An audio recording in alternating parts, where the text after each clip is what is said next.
सभी दोस्तों को राम राम। गहरवाल प्राकृतिक खेती में आपका स्वागत है। साथियों, आज का जो हमारा विषय है वो ये है कि जो भी हमारे किसान प्राकृतिक खेती करना चाहते हैं वो खाद के लिए वर्मी कंपोस्ट का इस्तेमाल करें या वर्मी कंपोस्ट अपने फार्म पर बनाएं या केचुआ पालन करें।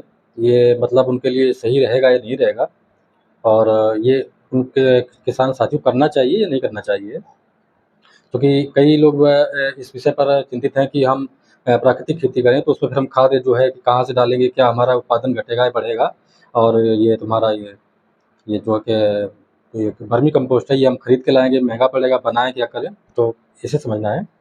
क्योंकि जो हमने भी शुरुआत की थी हमें बड़ी समस्याएं आई थी। तो चलिए साथियों शुरू करते हैं, और चैनल पर अगर नए हैं तो चैनल को सब्सक्राइब कर लें। तो साथियों, यहाँ पर ये जानना जरूरी है कि आप कितनी ज़मीन पर अपनी खेती करते हैं।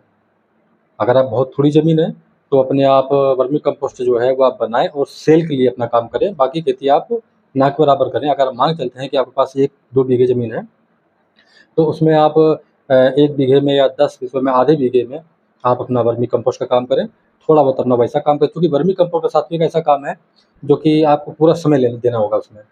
कब पानी डालना है, कभी उसको उसके जो है कि वर्मी वाश से पानी है वो निकालना भी है, उसे स्टोर भी करना है, और केंचुओं को बाहर निकालना है, वापस से फिर से अंदर डालना है, और नमी कम देखनी है, उनको नमी बरकरार रखनी है। नमी कब खत्म होती है तब भी आपको नुकसान है। तो ये काम एक आपका पूरा दिन का रहेगा, और इसके बाद आपको सेल भी देखनी है। और वर्मी कंपोस्ट का काम शुरू करने से पहले आपको उसकी मार्केटिंग देखनी है।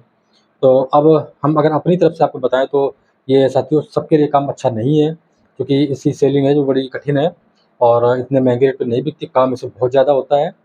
और अभी हमारे किसान इतने जागरूक नहीं है कि आपके पास आएँ और वर्मी वाश आपसे खरीदें, वर्मी कंपोस्ट आपसे खरीदें। तो ये सिर्फ़ और सिर्फ़ गमलों में इस्तेमाल हो रहा है, और जो भी गार्डन टेरेस वाली खेती करते हैं वो जो गार्डन पे करते हैं, अपने टेरेस पे करते हैं, वो लोग थोड़ा-थोड़ा इस्तेमाल करते हैं। तो हमें नहीं लगता है कि ये लंबे एक आप इसको बल्क में इसका काम करके और बिक्री कर सकते हैं। अगर आपके पास मार्केट है तो आप करें।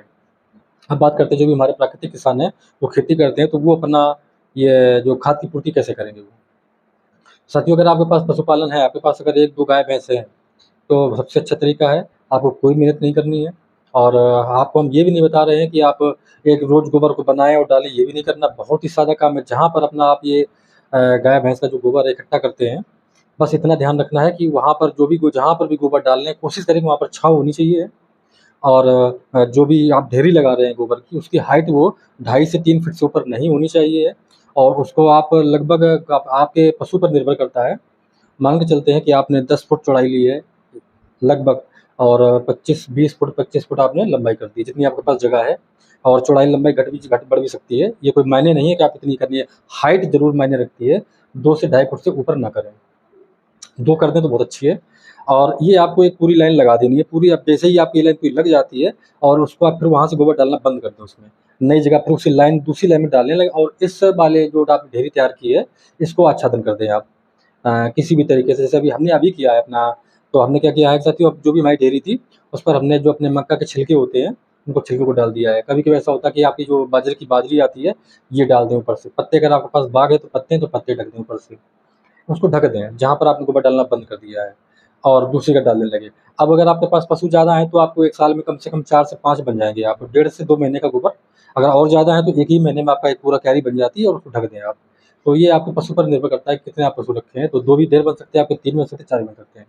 अब जहाँ पर आपने इसको आच्छादन कर दिया है, आपको कुछ नहीं करना है, किसी को ना ही इसको कटाई करनी है, ना इसमें केंचुआ डालने हैं, और ना ही इसमें आपको कोई सी कल्चर डालना है। सिर्फ़ ऐसे ही आच्छादन ज़रूर करें, ताकि जो भी बैक्टीरिया जो उसमें पनपते हैं वो ऊपर आके पूरा सर्कल चलाएँगे, वो पूरा काम करेंगे अपना। जो भी हम यही जो साथियों, हम भी यही करते हैं, सबसे सरल तरीका है ये। और इसको आप देखेंगे तो करीब 2 महीने बाद जब इसको आप देखेंगे, तो साथियों ये बिल्कुल पककर तैयार हो जाएगा। जो आप वर्मी कंपोस्ट और इनके पीछे भाग रहे हैं, सब भूल जाएँगे आप। ये बिल्कुल पककर तैयार हो जाएगा। अब इसमें आप अगर आप थोड़ी मेहनत कर सकते हैं, तो इसको एक बार आप अपनी ट्रॉली में भराकर और एक ढेरी लगवा दें। जहाँ पर आपको इसको इस्तेमाल करना है, वहाँ पर एक साथ इसको रख दें। वहाँ पर ज़्यादा से ज़्यादा 10 से 15 दिन छोड़ दें। इसके बाद इसको आप इस्तेमाल करें। तो जो भी थोड़ा बहुत कहीं पर कच्चा या है, तो उसकी गर्मी सारी निकल जाती है। अब इसका आप इस्तेमाल अपने खेत में कर सकते हैं। अगर आप वेजिटेबल करते हैं, तो रो से जो लाइन से लाइन लगाते हैं, वहाँ पर आप एक बार मिट्टी चढ़ाएँ, और उसके बाद अपनी इसकी लेयर लगा दें, 2 इंच की, 2.5 इंच की लेयर लगा दें, फिर से मिट्टी डाल दें, और उसके ऊपर से अपनी पौध रोपाई कर दें। साथियों बहुत ही गज़ब के रिज़ल्ट आएँगे। और यहाँ पर आपको कुछ भी नहीं फिर इससे आगे देना है। इसके ऊपर से आप अपने जो कल्चर हम बताते हैं, आप उनका प्रयोग करते हैं। ज़मीन आपको कोई कुछ नहीं देना है, बहुत ही ज़बरदस्त फसल मिलती है।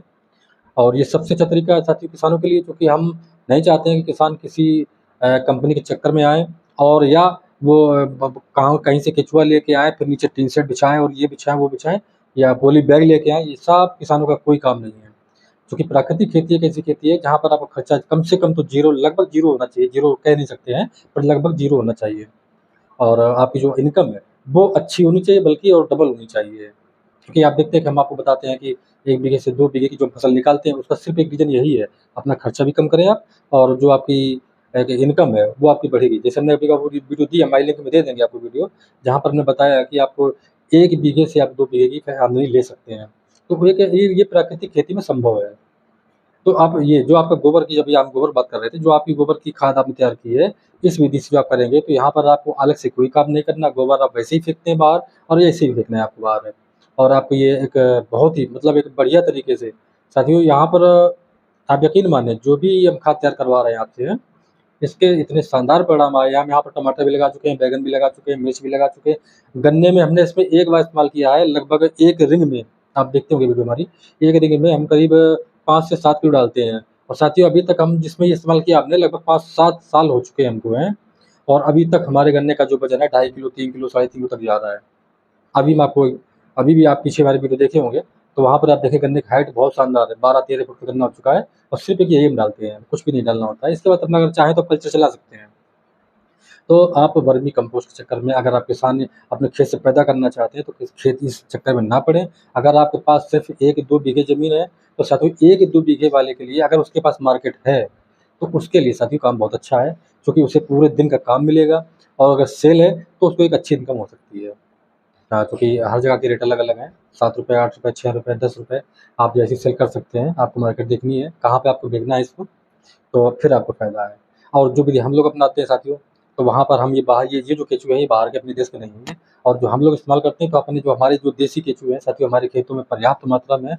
और ये खुद ही जहाँ पर हम ये अपनी कंपोस्ट इस्तेमाल करते हैं, वहाँ पर इनका इतना ज़्यादा काम होता है, ये जो एक अपनी वेट निकालते हैं साथियों, वहाँ पर आप देखेंगे तो पूरा वो एक तरीके से डीएपी का एक निकलती है, आप ये मान सकते हैं। तो अच्छे परिणाम आते हैं। तो आप उम्मीद है कि आप ये वर्मी कंपोस्ट, अगर आप खेती कर रहे हैं और आप प्राकृतिक खेती करना चाहते हैं, तो आप वर्मी कंपोस्ट आपके लिए अच्छी नहीं है। उन किसानों के लिए अच्छी है, जिन किसानों के पास ज़मीन थोड़ी है और वो अपना ये व्यापार रूप से सिर्फ़ वर्मी कंपोस्ट पर ही काम करें, ना कि वर्मी कंपोस्ट बना के अपने खेत में अगर आप डालना चाह रहे हैं साथियों, बहुत कठिन है। आप उम्मीद है कि आप अपना खेत भी बिगाड़ेंगे और वर्मी कंपोस्ट का काम भी बिगाड़ लेंगे। वर्मी कंपोस्ट का मतलब सिर्फ़ वर्मी कंपोस्ट। तो अगर आप खेती कर रहे हैं, तो साथियों आप बिल्कुल आप अपना जो हमने आपको विधि बताई, सबसे शानदार विधि है। आप बिल्कुल निसंकोच आप करें इसे, आपको कोई नुकसान नहीं होगा, फ़ायदा ही फ़ायदा मिलेगा। अगर आप गर्मियों में खेत खाली होता है, तो आप हरी खाद लगा दें, बहुत ही सुंदर है। तो साथियों वीडियो अगर अच्छी लगी तो लाइक करें, शेयर करें। मिलते हैं अगली वीडियो में, तब तक के लिए धन्यवाद।